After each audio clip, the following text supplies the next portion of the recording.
Stock మార్కెట్‌లో మనం shares కొన్నప్పుడు ఒక డౌట్ వస్తుంది. సెల్లర్ ఎవరు? మనీ సేఫ్‌గా వెళ్ళిందా? షేర్స్ కరెక్ట్‌గా వచ్చాయా అని. ఈ అన్ని బిహైండ్ ద సీన్స్ హ్యాండిల్ చేసే system clearing corporation. Clearing corporation అంటే బయ్యర్ అండ్ సెల్లర్ మధ్య మిడిల్ మ్యాన్ లాగా యాక్ట్ చేసి ట్రేడ్‌ని సేఫ్‌గా కంప్లీట్ చేయడం.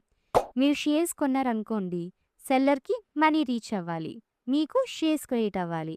ఈ ప్రాసెస్‌ని గ్యారెంటీ చేసేది క్లియరింగ్ కార్పొరేషన్. ఇప్పుడు స్టెప్ బై స్టెప్‌లో చూద్దాం. మీరు స్టాక్ ఎక్స్‌చేంజ్‌లో షేర్ కొన్నారు. ట్రేడ్ కన్ఫర్మ్ అయ్యాక క్లియరింగ్ కార్పొరేషన్ ఎంట్రీ ఇస్తుంది. బయ్యర్ నుండి మనీ కలెక్ట్ చేస్తుంది. సెల్లర్ నుండి షేర్స్ కలెక్ట్ చేస్తుంది. సో ఫైనల్‌గా ఎక్స్‌చేంజ్ చేసి మీకు షేర్స్ సెల్లర్‌కి మనీ ఇస్తుంది. ఇప్పుడు ఇంపార్టెంట్ పాయింట్. ఒకవేళ బయ్యర్ లేదా సెల్లర్ ఫెయిల్ అయినా క్లియరింగ్ కార్పొరేషన్ తన ఫండ్స్ నుంచి సెటిల్ చేస్తుంది. సో మార్కెట్లో డిఫాల్ట్ రిస్క్ చాలా తక్కువ ఉంటుంది. ఎందుకు ఇది ఇంపార్టెంట్? ట్రాన్సాక్షన్ సేఫ్ గా జరుగుతాయి. ట్రస్ట్ మెయింటైన్ అవుతుంది. స్మూత్ సెటిల్మెంట్ జరుగుతుంది. ఫర్ ఎగ్జాంపుల్ మీరు షేర్ కొన్నారు కానీ సెల్లర్ ఇవ్వకపోతే క్లియరింగ్ కార్పొరేషన్ ఎన్ష్యూర్ చేస్తుంది మీకు షేర్స్ దొరకాలి అని. సో ఫైనల్ గా క్లియరింగ్ కార్పొరేషన్ అంటే స్టాక్ మార్కెట్ లో safety, trust and smooth settlement కి బ్యాక్ బోన్. ఈ వీడియో కనుక మీకు నచ్చినట్లయితే like and subscribe to marketers Telugu. నేను సివిల్ ఎస్టేట్ అడ్వైజర్ ని కాదు. ఈ వీడియో కేవలం ఎడ్యుకేషన్ పర్పస్ కోసం మాత్రమే. Thank you for watching.